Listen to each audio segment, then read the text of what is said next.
Have you ever mistaken calmness for passivity? You have, haven't you? But true calm is an act of rebellion, a refusal to let external chaos dictate internal reality. It is not the absence of storms, but the mastery of navigating them.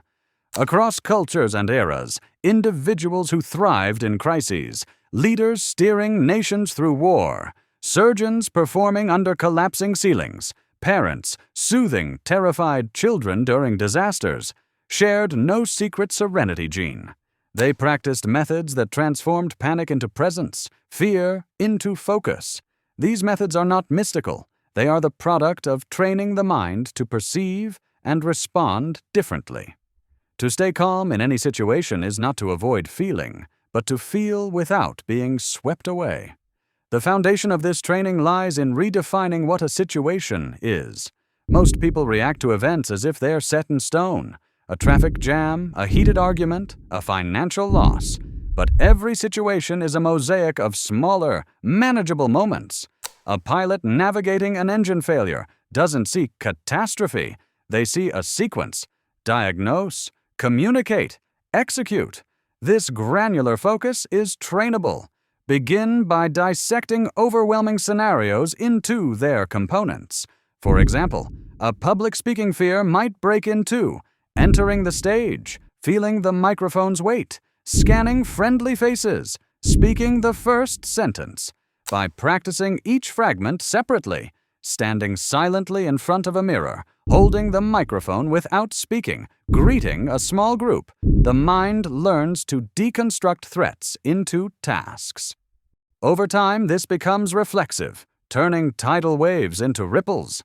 A related practice is preemptive grounding in the body. Calmness is as much physiological as psychological.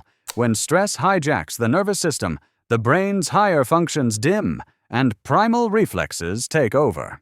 To counteract this, rituals that anchor the body in the present are critical.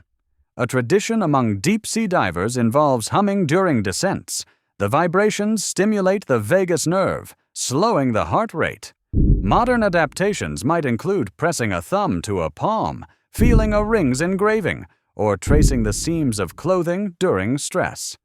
These acts redirect attention from the mind's projections to the body's reality, creating a foothold in the now. A firefighter once described gripping their helmet's rim before entering a blaze, a physical reminder of their training and tools.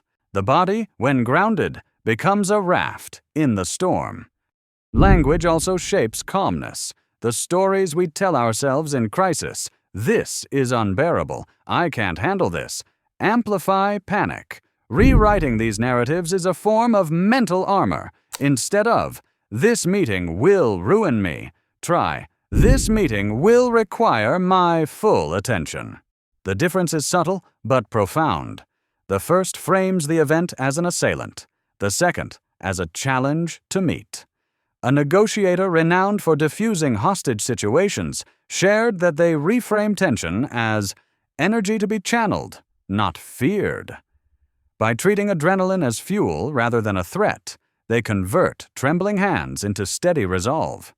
This linguistic shift isn't denial, it's strategic refocusing. Another cornerstone is cultivating a dual awareness. Calmness thrives when you can observe a situation while simultaneously observing your reaction to it. Imagine watching a play. You're absorbed in the drama, but part of you remains aware that it's fiction. Applying this to life means developing a witness self, a quiet observer that notices your racing heart, clenched jaw, or spiraling thoughts without judgment. This meta-awareness creates space between stimulus and response, allowing you to choose rather than react. A surgeon described this as being in the cut and above it, fully engaged in the procedure, yet monitoring their own steadiness. To practice, set daily triggers. Each time you drink water, pause to notice your body and thoughts. Over time, this split focus becomes instinctive, letting you engage deeply while retaining sovereignty. Preparation is equally vital, especially when you make it a ritual. Calm under pressure is often the result of rehearsed scenarios, not built-in balance. Military units conduct stress inoculation drills, simulating battlefield chaos until the mind learns to function amid explosions. Similarly, a teacher facing rowdy classrooms might mentally rehearse potential disruptions and their responses while commuting. The goal isn't to control outcomes, but to reduce the novelty of surprises. When the brain encounters a practiced scenario, even in part, it defaults to trained protocols rather than panic. This is why pilots repeat checklists aloud.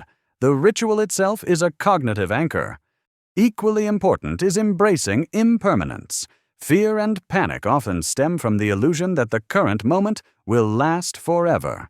Training the mind to viscerally internalize the temporary nature of all states, pleasure and pain alike, reduces their grip. A technique borrowed from maritime traditions involves visualizing emotions as weather systems. Thunderstorms pass, heat waves break, and calm seas always return. When overwhelmed, ask, what part of this will remain in an hour, a day, a year? A parent soothing a child's nightmare might whisper, this feels endless, but morning always comes, teaching through repetition that no night lasts forever. This practice isn't about minimizing pain, but contextualizing it within life's rhythm. The role of controlled exposure cannot be overstated. Calmness wastes away in comfort. Just as muscles weaken without resistance, the mind grows fragile when shielded from all stress. Deliberately seeking manageable challenges, cold showers, difficult conversations, learning complex skills, builds tolerance for discomfort.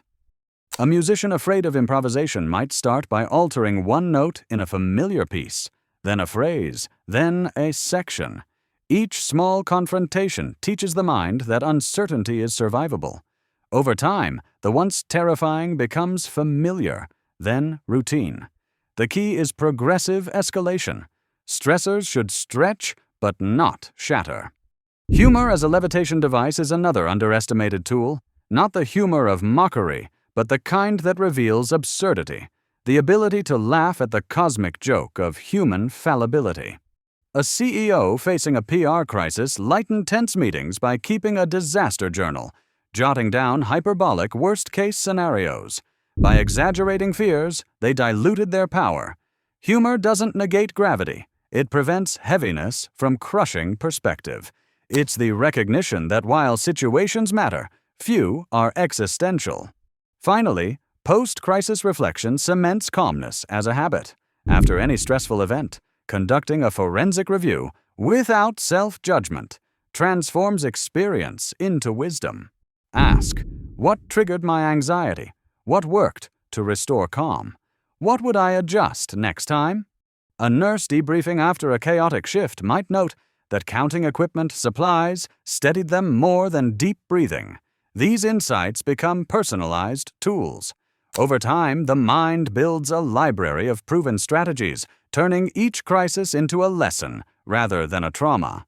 Underpinning all these practices is a rejection of the myth that calm people are unfeeling. They feel deeply.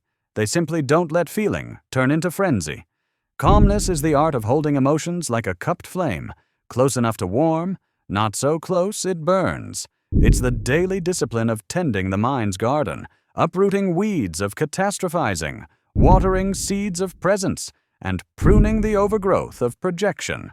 And so, in the end, training the mind to stay calm is not about achieving a state of grace. It's about building a toolkit, tested, personalized, and ever-evolving, that lets you meet life's eruptions not as a victim, but as a participant.